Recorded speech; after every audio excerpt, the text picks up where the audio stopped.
Oke, halo teman-teman semua dimanapun berada, salam sehat dan sejahtera selalu. Nah, Norma masih di edisi Lebaran ini ya, edisi Lebaran. Mungkin sejauh ini mungkin kita bikin menu di Koi for Sale yang ikan dengan ukuran dan umur sekian. Nanti saya akan jelaskan sedikit. Mungkin baru kali ini karena sebelumnya kan sudah agak gede-gede kan. Nah, memang biasanya ini jenis-jenis ikan yang istilah Jepangnya itu namanya tosai. Tosai itu ikan di bawah 1 tahun atau ikan muda, itu memang biasanya kita grow dulu. Nah, kita grow dulu, nanti sudah agak gede, biasanya 25 cm ke atas baru kita mulai pasarkan gitu. Karena kenapa? Yang pertama, ikan tosai itu memang saya harus ngomong apa adanya di sini supaya teman-teman juga ngerti plus minusnya. Yang pertama, ikan tosai itu gamblingnya tinggi. Normal. Gambling itu dalam arti mengenai contohnya nih, tosainya bagus kecilnya, nanti gedenya belum tentu bagus. Nah, makanya kalau orang-orang yang sudah expert atau yang senior dan mereka punya budget atau dana lebih, biasanya mereka ngambilnya maunya jumbo tosai atau nisai. Jumbo tosai adalah ikan yang di umuran tosai atau di bawah 1 tahun yang dia pertumbuhannya yang paling bagus. Gitu. Nah, nisai ikan yang usianya sudah di atas 1 tahun sampai 2 tahun. Itu udah lebih stabil gitu. Jadi resiko ngedropnya, resiko berubah pattern, resiko dan lain-lain itu sudah lebih aman. Tapi memang ikan jumbo tosai dan nisai harganya juga biasanya lebih tinggi seperti itu. Jadi kayak kalau yang kecil itu bisa aja gagal mutasi gitu? Bisa, bukan gagal mutasi tapi kadang warnanya mungkin ngedrop, patternnya mungkin suminya malah tenggelam, nggak naik. Nah, itu kan memang banyak faktor sih. Selain memang dari bahan ikannya kan faktor keepingnya, faktor pakannya, faktor airnya itu ngaruh juga. Nah, tapi kali ini kita akan menu Koi for Sale ini ada ikan 3 tosai yang semoga biasanya pengalaman saya kalau jenis 3 ikan ini stabil. Gitu. Ada contohnya kujaku, itu sulit sekali dari tosai. Nah, saya pun sendiri mengakui, makanya kalau Norma perhatiin Blast Koi ini jarang sekali ambil kujaku. Karena saya udah coba dari tosai, bahkan jumbo tosai, pernah nisai juga, rata-rata nggak bagus di air Semarang. Itu. Padahal ikannya awalnya bagus. Tapi ya saya nggak nyalain dealernya, nggak nyalain penjualnya gitu loh. Memang ya berarti kolam saya, karakter air saya kurang cocok untuk kujaku. Kedua, Gosiki. Gosiki itu ikan pengalaman saya paling sulit, terutama yang import. Kalau yang lokal, saya berkali-kali berhasil. Ya banyak kan contohnya Gosiki lokal kita yang berprestasi dan sampai gede. Ada yang di kolam satunya ini punya customer sudah ada yang sampai 40 cm, itu makin bagus gitu. Tapi kalau import, resiko ngedropnya, warna merahnya hilang, abunya hilang, itu besar sekali untuk kolam Semarang. Tapi sekali lagi, ini belum tentu semua kota atau daerah ya.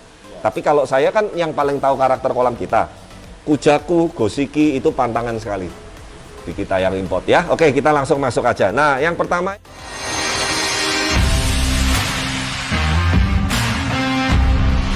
yang ini nyok, top nyok. Banyak, taunya ya cuma satu.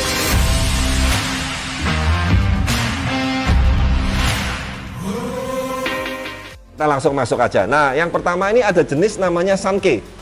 Ini yang ini nih. Ada Ya, itemnya. ada itemnya dan ini sebetulnya Sanke ini dari Farm Sakai. Dia punya pattern kategori cukup oke lah, karena kan harganya juga nggak terlalu mahal. Dan ini nanti tiga-tiganya available, nanti teman-teman bisa kontak tim dari Blast Channel maupun Blast Koi. Yang pertama yang Norma mesti saya pengen edukasi, dia warna skin quality-nya ini bagus banget. Putihnya putih bersih, merahnya juga dari kepala sampai yang tengah. Nah, tapi ini ada minusnya, yang beni yang belakang dia nggak ada. Perhatiin nggak?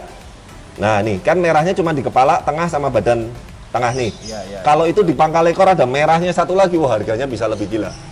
Nah, jadi itu 1 titik merah aja itu pengaruhnya besar sekali, betul. Tapi overall memang ini saya ngomong apa adanya, bukan ikan show quality ketiganya ini, tapi untuk dibesarkan, untuk di-grow di kolam ini oke lah. Ya, dilihat pun juga oke. Tapi ini skinnya, beninya, suminya oke. Ya, ini Sanke dari Sakai Farm, ukuran kurang lebih 20 BU, 17 cm-an. Ya, ini masih tosai, masih muda sekali, dan ini setelah ini kalau memang belum laku, rencana kita balikin lagi ke kolam pembesaran. Ya, nah itu yang ikan pertama ya. Sekarang kita review ikan kedua. Nah, ikan kedua nanti fotonya dimunculin ya. Setiap saya ngomong fotonya dimunculin biar teman-teman Blast People atau Blast penghobi koi dimanapun ini bisa lebih jelas. Yang kanan sendiri itu mirip seperti Sanke, tapi ini namanya Kindai Soa. Ya, Kindai Soa itu adalah soa yang didominasi oleh warna putih. Nah, kalau soa yang klasik atau orang sering bilang old style itu hitam sama merahnya dominan.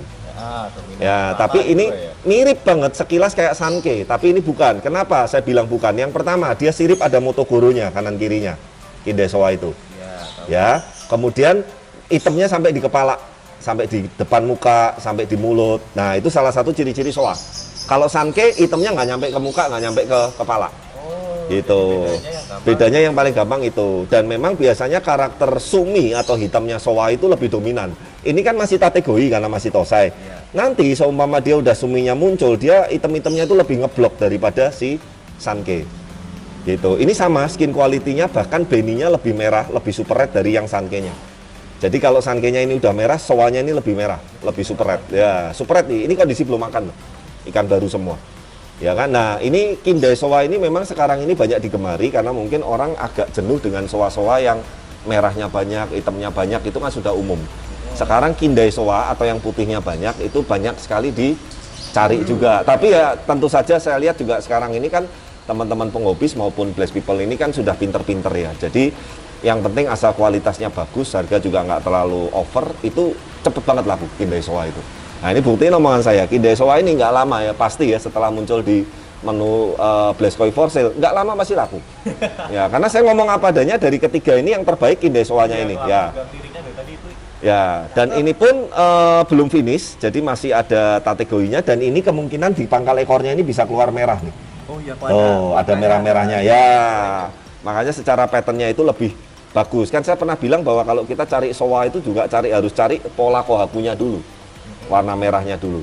Nah, ini dari Isafam, ukuran 20 BU, tosai juga, sekitar 16-17 cm. Dan ini varietinya namanya Kindai soa, import dari Isafam. Oke, nah sekarang yang terakhir nih, salah satu ikan favorit juga, ini namanya Hyutsuri, yang warnanya orange hitam. Nah, ini saya suka sekali karena satu Hyutsuri ini mulai dari suminya kepala, tengah, belakang, sampai ekor itu dia letaknya pas, plek-pleknya. Tuh, nanti di shoot ya. Ya kayak zigzag, justru itu yang menarik. Makanya kalau misalkan belum laku pun rencana ini saya mau besarin lagi dulu gitu. Karena biasanya Hyutsuri nanti kalau udah makin besar, hinya atau orange-nya itu makin strong, suminya makin strong, dilihat pun juga makin cakep gitu. Keren. Ini patternnya oke banget sih, dan dia punya karakter sirip dayungnya atau fin depan itu juga hampir full hitam. Ekor ada sedikit kebuka putihnya, tapi yang bawah nggak terlalu fatal. Yang sirip atasnya juga didominasi hitam. Ya, nanti foto detailnya kita akan jelasin. Nah, jadi kalau Hyutsuri itu harus siripnya hitam? sebetulnya bukan harus, tapi akan lebih enak dilihat. Dan biasanya kalau di show pun itu yang sirip-siripnya full hitam itu dia biasanya lebih dominan. Tapi ada juga Hyutsuri yang saya pernah amatin, dia siripnya nggak hitam full, tapi bisa berprestasi, bisa juara juga. Jadi ngelihat kualitasnya harus overall. Ya, oke ya. Jadi ketiga ikan ini available untuk for sale, teman-teman. Nah, ini teman-teman bisa kontak dari admin kami, dari tim kami, ataupun Blessed Koi maupun Blessed Channel. Dan ketiganya ini rekomend sekali untuk dibesarkan, dan harga pun saya jamin nggak akan mahal. Ya, masih ibaratnya gini, karena biaya kos saya pun ini untuk besarin ini belum tinggi.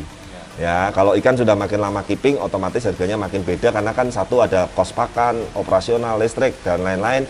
Belum lagi ditambah resiko-resiko kematian dan yang lain sebagainya, seperti itu. Kalau udah warnanya jadi. Nah, ya memang sih kalau memang udah lebih jadi, apalagi sudah berprestasi di show, ya pasti harganya beda.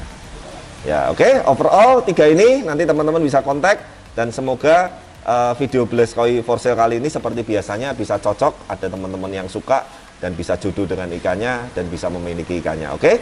Jangan lupa terus dukung channel kami, like, comment, subscribe, dan dalam masa puasa dan lebaran ini saya ucapkan selamat Hari Raya Lebaran, minal aidin wal faizin, dan mohon maaf lahir dan batin. Bye.